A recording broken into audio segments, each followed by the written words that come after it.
And welcome to another episode of I Heart Geek. Take two. Yay, for behind the scenes. You don't know what's going on now, but it's all good.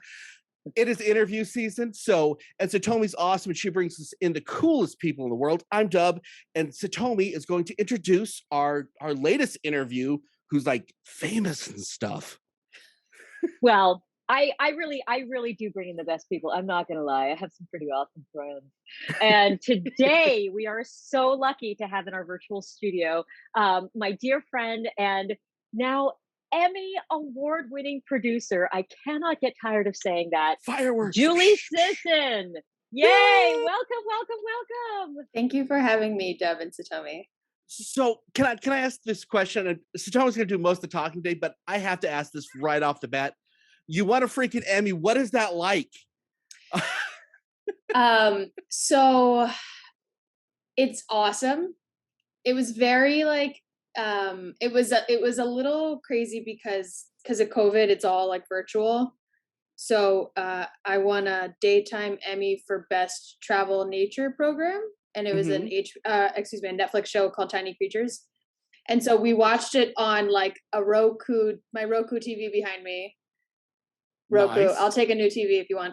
I've been begging for free stuff forever. It didn't happen. Yeah. And I was just watching. My friend, actually, my best friend Emma, came over and made me watch it with her. And because it was a long shot, we were up against like that Zac Efron show from Netflix. Really? And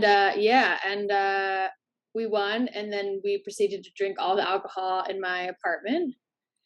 And then my family was in town, so I think I celebrated like 4 or 5 nights in a row. It was a blast. And then I celebrated all over again when the Emmy arrived. Nice. So it was like mailed to you. You didn't just get a virtual one? No, I got thankfully COVID didn't stop the statue from coming to the house. And was your friend taping you when they were doing any of this? Is there record of the moment? Yeah, the record is private because I was like eating vegan corn dogs and and like first of all, it was a whole movie night, so like it's not going to see the internet how I looked when I won. Unless you guys contact Emma Anderson, she might sell you the video. I don't have an issue with that. I will probably do that. I can always use a little bit of blackmail material. Yeah. Especially, with the words vegan corn dog. Mm-hmm. Right there. Yeah. Can I ask real quick? And I apologize. I know I'm stepping on stone. She's got a million things she wants to say, but I really want to hear about the process of, finding out you're nominated, going through all that. I mean, I can't even wrap my head around all of that stuff. Everywhere from making the movie to getting nominated to you get it. How does that all work? Or what does that look like for you anyway?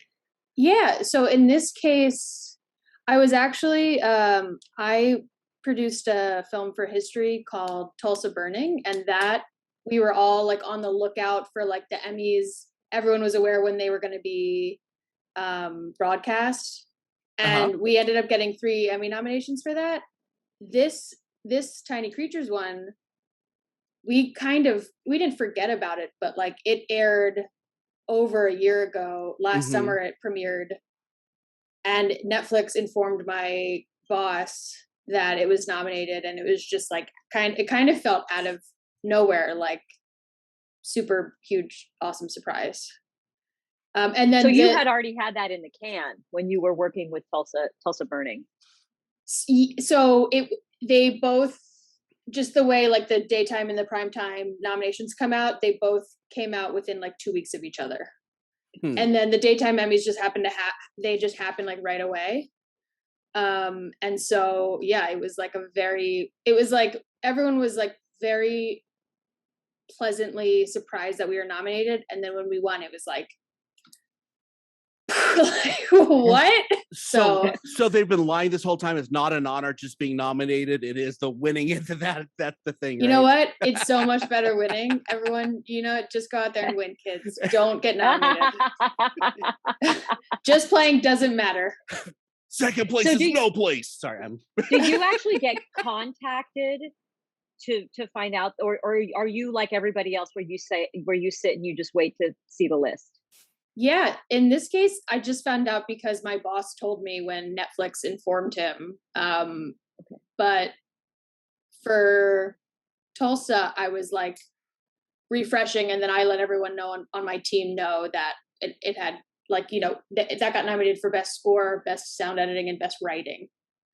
Amazing. Yeah, so that was like a bit more, and that's like a flashier. They have like a 2 stars announce them. The daytime Emmys are kind of like the stepsister of the Emmys. Who knows when they're announced? There's a press release at some point, and then a lot of soap stars. Yeah. If you have a Google alert, you'll find out. Amazing. So now I'm sure that a lot of our listeners, and honestly, this is sometimes a mystery to me as well.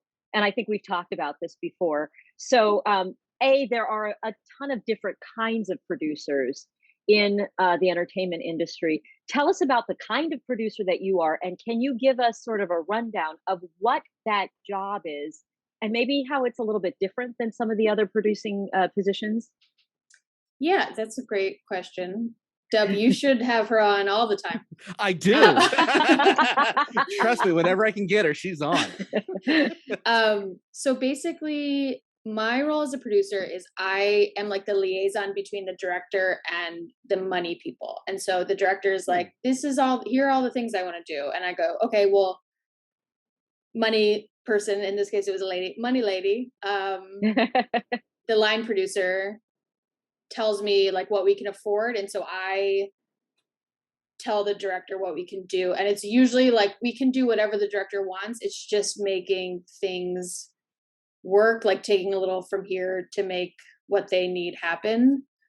So in this case, like on Tiny Creatures, it's I want to have a hamster in New York City, and I want to shoot in an alleyway, and I want to like have a whole back alley set. And so I just like make sure we have like the right art, the right permitting, like and I called the lady that told me that hamsters are considered a domestic animal, so we don't need like a special permit for the hamster. And then that's all set up, and then when we're ready to shoot, right before, I go over with the director everything that we talked about and everything that we have planned for, and then I'm just there to like make sure it all gets executed.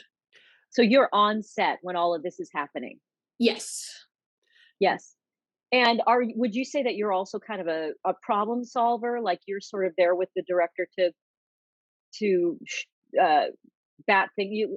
They like won't come this. out of the trailer. I'm like a thing. cat playing with the thing. But yeah, the hamster won't come out of the trailer. The hamster wants the green M&M. Yes. It sounds like you have actually a few stories about that. That was yes, I have to deal with that. Oh God. Well, there's like an old Homicide City episode that I produced, and the crime scene is very dramatic, and it's pouring rain, and the detectives are looking for clues, and it wasn't supposed to rain, but it's pouring rain, and we can't afford to come back tomorrow. And so I was like, you're gonna shoot tonight, it's raining, use it. Like we made sure the cameras were safe, and like everyone felt okay with it. But like that's the kind of stuff we do, is just like shove circles into squares and make it come out the other end. So can I ask you, just on a personal, you don't have to give us names of the projects, but I'm very curious, what is the weirdest problem you've had to solve doing this? Because it seems like you've been doing this a while.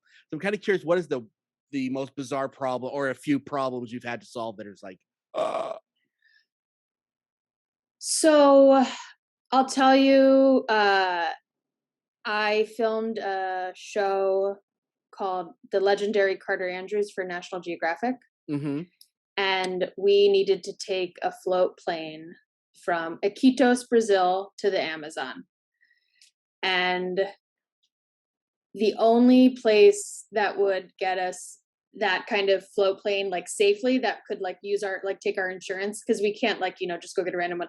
So we actually had to get the Peruvian military to bring a float plane and fly us into the Amazon. And it was like we were like 60 pounds over So we're like taking lights and someone runs like 60 pounds of gear back to the hotel because we like literally, it would be like unsafe. Like that was probably the craziest. And also like I speak like very minimal Spanish, and I was doing this like a negotiating in Spanish with like with the Peruvian army, and they were amazing. And they like, and they actually, when they came to pick us up 5 days later,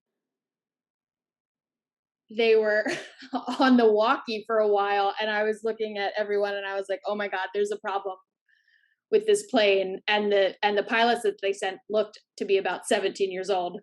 And I was like, oh my God, we're going to be stuck here. I mean, this is flown like by short round. Yes. We're like, we're like we're in an area with no running water, no electricity, anything like that for 5 days. And we're like meant to go home. And then all of a sudden it's like, oh, the worst part was they asked me for my satellite phone. And I said, why don't you have a satellite phone? Please take it. But like, where's your phone? And they made a couple calls and we got back, and I ended up, alive, but it was, that was definitely the stickiest. As thoughts of Aaliyah run through your head, I'm like, wow. Yeah. Oh, I mean, terrifying. honestly, part of me was thinking, you're out in the jungle for 5 days. Was there ever a moment where you're like, gosh, I hope they come back and pick us up? Yes, I definitely, I definitely was like, they better come back and get us, or I live here now. And you're like, I watched Bear Grylls. Yes, exactly. So now I know you also have produced, even saying the words hurts my soul a little bit. Sorry, guys, it's not my favorite. Reality TV. Mm-hmm. How is that? Because you produce reality TV, you produce documentaries, you've produced film, you've produced you've run the gamut. But reality TV has such a personality, shall we say. How was that different from producing something like these other projects you're talking about? And especially like Tiny Creatures. Yeah, I think for the most part, I mean, reality has given a lot of people a lot of good jobs and good careers, but for the most part, nobody like goes to film school and they're like, I want to work on this moving company show about movers, like just nobody really says that. So it ends up being filled with like a lot of talented people that tend to feel like a little stuck. Mm-hmm. Okay. But there is, so like basically in 2009, there was a writer's strike. And so Hollywood was like, we don't need you writers, we'll do reality shows. And then there were all these like non-union writers that came on to like really, reality shows are mostly scripted, which is like something that The Hills taught us that. You heard it here first. I think The Hills had that like epic, pan up from their season finale. Like, this was probably 15 years ago. But now the course has really like settled and reversed itself a bit. Like people want more like true documentary than they do reality, at least in like the kind of conversations that I overhear. Mm-hmm. More storytelling. Yeah, and just like deeper connection kind of thing. Mm-hmm. Well, I feel like I'm not going to go too far down the rabbit hole, but I feel like The Real World, the original few series before before they introduced the hot tub, when everyone has to be gorgeous, and I mean you can have overweight people, and it felt a lot more real those first few seasons, and that's the beginning of reality TV, and that's what everybody loved.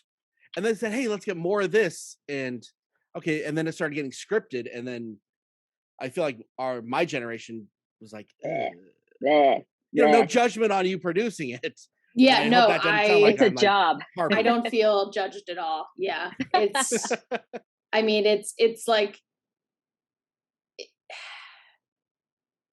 it's what I like about it is it really keeps a lot of people working. I It mean, does. so that, and working at, I think most of the people that work in reality, they'd rather do that than not work in TV at all.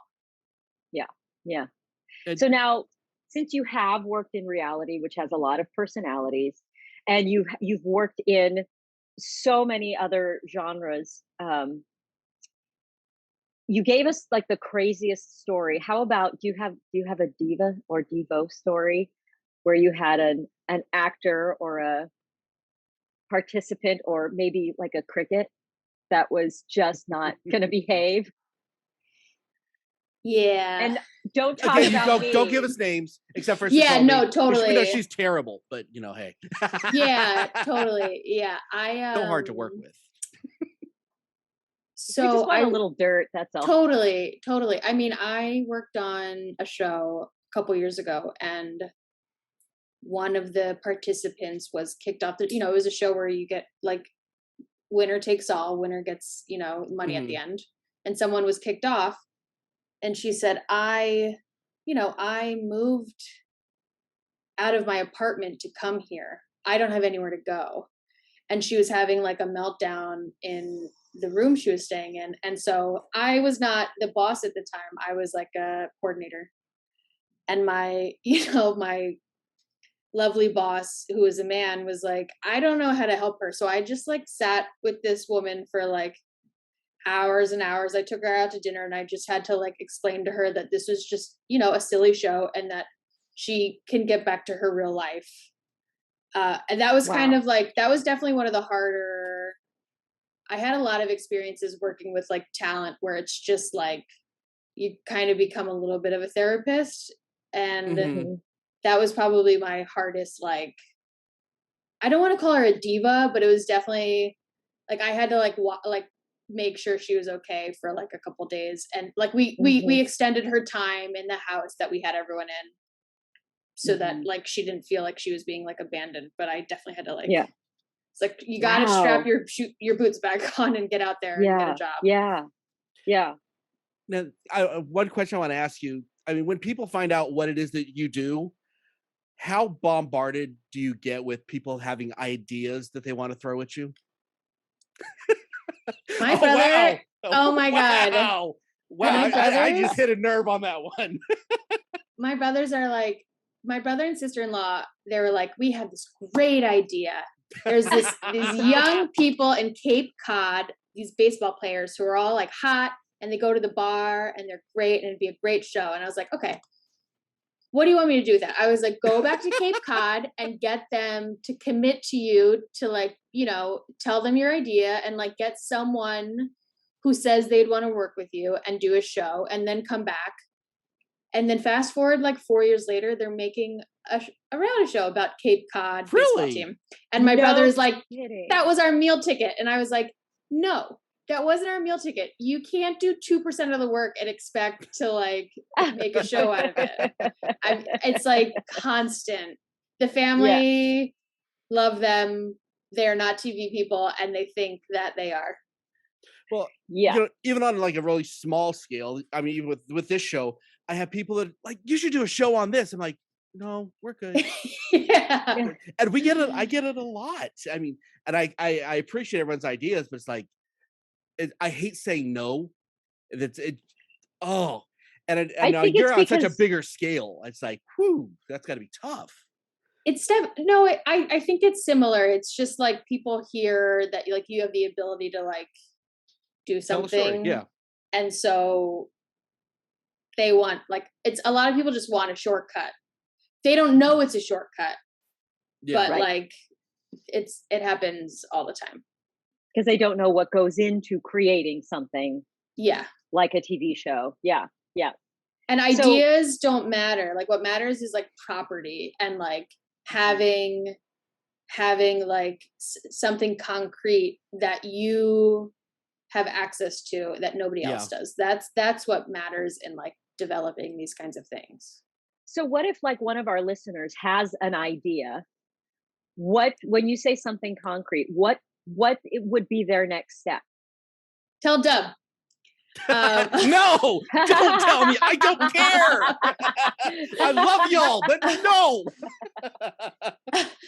I would say like it would be to the first step. It's a lot more helpful if you know someone that like is in the pitching world that can like actually pitch it to people. But getting your idea on paper and on video, like even like a Skype, like if you record a Skype call or a Zoom call with someone and ask them questions, and then you could just use like iMovie and cut it down into like, this is kind of like the personality.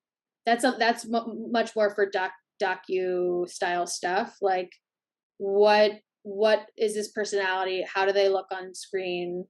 And what's like the point of the program? All that will help get you to the next step, which would be pitching it to someone who can help. Cool. And now, did you go into the industry going, I want to produce, or what was your journey? How did you end up being a producer? Yeah, I always wanted to be a producer. I think producers often like I think good producers are kind of people that never really wanted to like write or direct. It's not really like a fallback thing. It's like I want to help people get their vision across. And that's kind of how I've always been. Like I work a lot with, Satomi knows John Paynes, who's a writer director, and we work so just had perfectly him together. on actually, yes. Yeah. So John has the ideas and the direction, and I can help guide him, but I am not sitting at home like going to sleep like, oh, I just want to write my first screenplay. Like I just want to produce. I just want to make it happen. The only other kind of like thing I wanted to do in the business was maybe be an editor, which is not like, I mean, I'm almost 34. I think I could still. You're still a baby. Do that.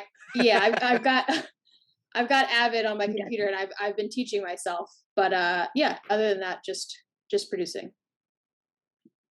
That's awesome. And so then what led to Tiny Creatures? How did you end up? And I know that's a big, that could be a huge arc where, yes, well, I was born, Yeah. But how did you end up getting attached to Tiny Creatures? So, my boss from the last 5 years, I've had two bosses, Gino McDermott and Max Kaufman, and they just basically like when Gino started Blackfin, the company I work for, it was on the smaller side, and I got in a really good position where he trusts me, and so he'll put me on the projects that he needs like oversight on. And this just, I mean, when it came up, he like, he crafted like a very specific team for it. And it was just, I mean, honestly, it was just like I had been working for him for 3 years and he trusted me. That's like that is fantastic. Yeah, that's really how to get a job like that, is just like, I also give credit to like sticking with the same company, like TV people. I mean, my dad is like, I worked at my job for 30 years and TV people just, they jump and jump and jump. Yeah. And I appreciate the trust I was given by like sticking around for so long. Yeah. Well, and also being good at what you do. Yeah. Yeah. Doing the work, showing up, doing it well.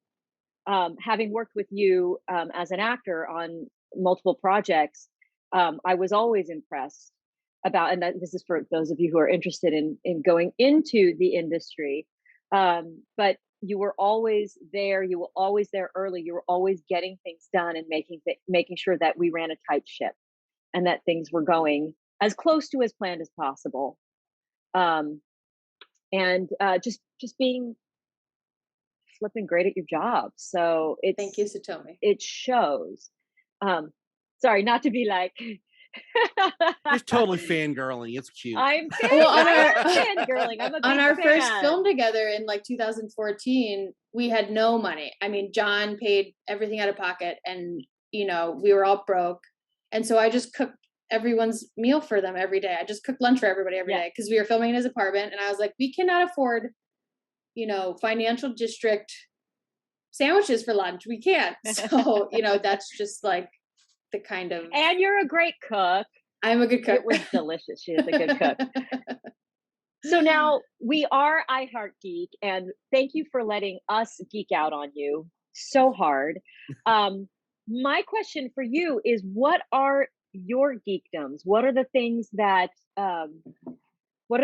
get you excited? What are the things that it can be anything from traditional geekdoms to mustaches, anything, to mustaches. Yes, anything that you're passionate about. So I'll tell you, I have like 2 COVID shows that I've like dead obsessed with. The first one is Alone. Has anyone seen Alone? I haven't. No. Oh, you guys. Okay, you're going to go watch Alone. You're going to watch all 8 seasons in like the next 2 weeks. And then I'm going to come back and we're going to talk about it. What's it on? It's on History Channel. So basically people go out alone, 10 people at a time, into like remote areas. Usually they film in like Vancouver, Canada. Mm-hmm. And they literally have 10 survival items and nothing else. And they have to build a shelter. They have to find their own food. They have to like figure out water and fire. And like some people last like 2 hours, and some people last like the longest person lasted 100 days. Whew. And it's like, do they have like incredible. when they're like, I'm out? Are they like pineapple, I'm done? They're like, I've managed to lose 30% of my body weight. Like, I just want like a cheeseburger. Like, yeah. Wow. I'm a redneck. Okay. I could probably do really well on that show. I'm just saying. Oh God. You know what? You'll be out there with your squirrel melts. Apply for it. No, I'm good. I like air conditioning. I live in Vegas. Yeah. Yeah. And what's your other one? And my other one is RuPaul's Drag Race, which is just like, oh my God. It's just such a nice, like happy show. Like I cry like every other episode. It's just like everyone like loves Mama Ru. I totally geek out on it. And I spent a week in Fire Island this summer, and a lot of my friends, like we would go out to the bar, and a lot of them would like dress in drag, and like it was just like so fun. That sounds amazing. Yeah. I want to go to Fire Island with you. That sounds like fun. It's very fun to tell me. You'll come next summer. It's like, okay. Yeah. Oh, East Coast. We are so East Coast. Oh my gosh, I feel so. It's like the Reno of the West Coast. Oh no! Ooh. I'm joking. It's like the armpit of Nevada, and that's saying something. Sorry, Reno listeners. I know we have 8 of you guys. If you've discovered the technology, I apologize. Wow, I'm really mean today. I need to stop now. Okay, so as we wrap up, where do people find you? Are you a big social media type person, or just do? I'm not, but I told Satomi I would work on it. I'm on like the tweets. You can tweet me, or you can Instagram message me. It's both are J_SISS. Or if you Google me, it'll show up. Julie Sisson. Yep. And it's not with a U, it's with an I. It took me like 5 times to figure that one out because I'm silly. So, yeah. And you can Google Julie and check out all of the other projects she's worked on. She's pretty dang cool. Watch there's Stuck. A ton. Watch Stuck with Satomi Hoffman. Produced by Julie. I think it's on Vimeo. Yeah. It is on I think Vimeo. It still is. Yes. Yeah. It is actually. I know as a fact it is. So, thank you so much for spending some time with us. We really appreciate it. Yeah. So, until next time, I'm Dub, and I'm here with Satomi and Julie, and hope we see you again. Keep on geeking on, guys. Yeah.